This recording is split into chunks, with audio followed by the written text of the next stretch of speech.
మీ మోకాల నొప్పులకు ఎటువంటి సర్జరీ లేకుండా ఎపియాన్ పెయిన్ క్లినిక్ అందిస్తున్న అత్యాధునిక చికిత్స.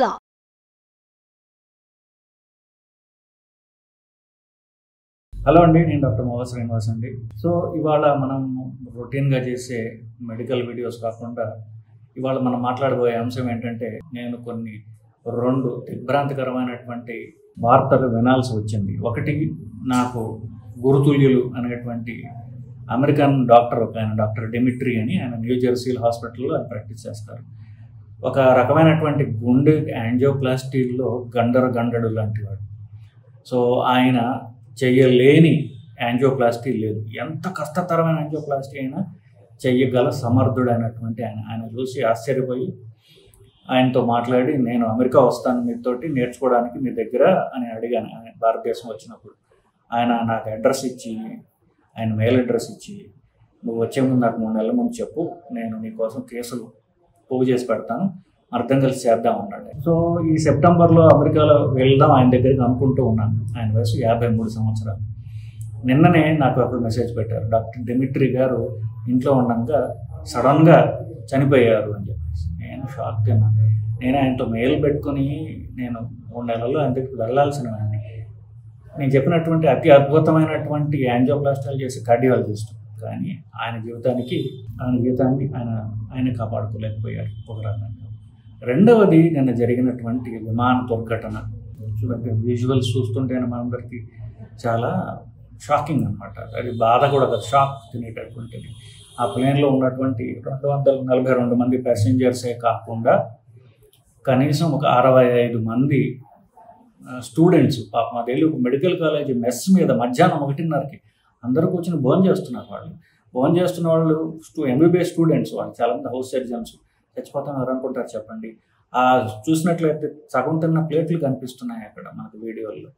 సో ఒక 65 మంది స్టూడెంట్స్ చనిపోయారు. అంటే కనీసం 25 మంది స్టూడెంట్స్ చనిపోయే అవకాశం ఉందని చెప్తున్నారు.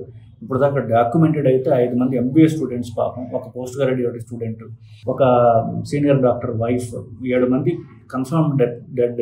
ఇంకొక 25 మంది చనిపోయి ఉంటారని అనుకుంటున్నాను. ఎంతమంది చనిపోయారో ఆ బూడిదలు వెతుక్కోవాలి. ఎందుకంటే దాంట్లో మనుషులేంటో, ఎక్కడ బూడిదో ఎముకలో ఏమీ తెలియనటువంటి అగమ్య గోచరమైన పరిస్థితి. అంతేకాకుండా గుజరాత్ ఎక్స్ సీఎం విజయ్ రూపానీ గారు, అంతేకాకుండా 53 మంది బ్రిటిష్ నేషనల్స్, 7 మంది పోర్చుగీస్ వారు, ఇంతమంది ఒక్క ఉదుటను. దాంట్లో ఆ ప్లేన్లో 1,25,000 లీటర్ల పెట్రోల్ ఉంది. దానిలో ఒక్క చిన్న స్పార్క్ పడింది అనుకోండి, high refined petrol, high octane petrol కదా విమానంలో వేసేది, అది హ్యూజ్ టైప్ పెద్ద బాంబు కింద పేలిపోయింది. సో మనుషులు కాదు కదా, బూడిద కూడా మన ఆ బూడిదలో మనుషులు బూడిదేది, ఇంకేం బూడిదేది కూడా తెలియనటువంటి దారుణమైన పరిస్థితి. ఇది చూసి ఒకటే అనిపించింది, దీన్ని అందరికీ అదే అనిపించి ఉండొచ్చు కూడా. మానవ జీవితము, మనము ఎంత వాళ్ళమైనా, మనం ఒక చీఫ్ మినిస్టర్ లాగా 2021 దాకా ఆయన chief minister, Gujarat chief minister అంటే ఆల్మోస్ట్ ప్రైమ్ మినిస్టర్కి ఎంతో క్లోజ్ అన్నమాట. అంత పవర్ అనుభవించిన వ్యక్తి అయినా, ఒక మామూలు వ్యక్తి అయినా ఎప్పుడు చనిపోతామో, ఏం బతికినా సరే ఎప్పుడు పోతామో మనకు తెలియదు. ఇది యాక్సిడెంట్ రూపంలో. మా గురువు గారు డిమిట్రీ గారితో, నువ్వు ఎంత గొప్పవాడివైనా ఎప్పుడు చనిపోతావో, ఎంత గొప్ప డాక్టర్ అయినా ఎప్పుడు జబ్బులు చనిపోతావో కూడా తెలియదు. సో మానవ జీవితం అనేది ఇది వేదాంతం కాదు, కానీ ఇది రియాలిటీ. ఎప్పుడు ఏమవుతుందో మనకు తెలియదు. క్షణభంగురం అంటారు, ఏమైనా అంటారు. ఏమంతా బతికినా తక్కువని ఏ జబ్బో యాక్సిడెంట్ మమ్మల్ని హరించుకుపోగలదు, దీంట్లో అనుమానం లేదు కదా.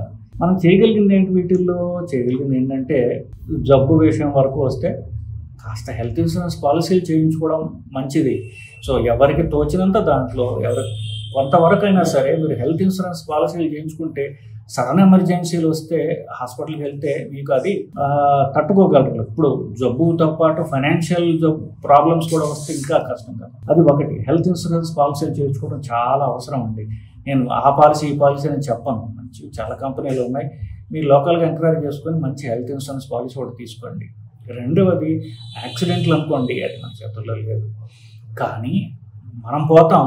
మన మీద డిపెండెంట్ ఉన్న మన వల్ల వాళ్ళు ఈ షాక్ గురి వాళ్ళ జీవితాలు అస్తవ్యస్తం కాకూడదు కదా.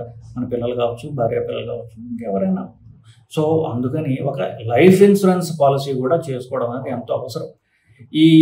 ఇట్లాంటివి జరిగినా, మనం పోయినా, మన మీద ఆధారపడ్డ వాళ్ళు రోడ్డు మీద పడకుండా ఉండాలండి. సో ఒక హెల్త్ ఇన్సూరెన్స్ పాలసీ, ఒక లైఫ్ ఇన్సూరెన్స్ పాలసీ చేయించండి.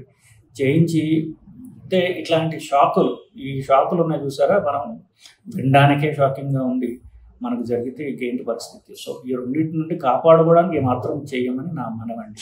నమస్కారం.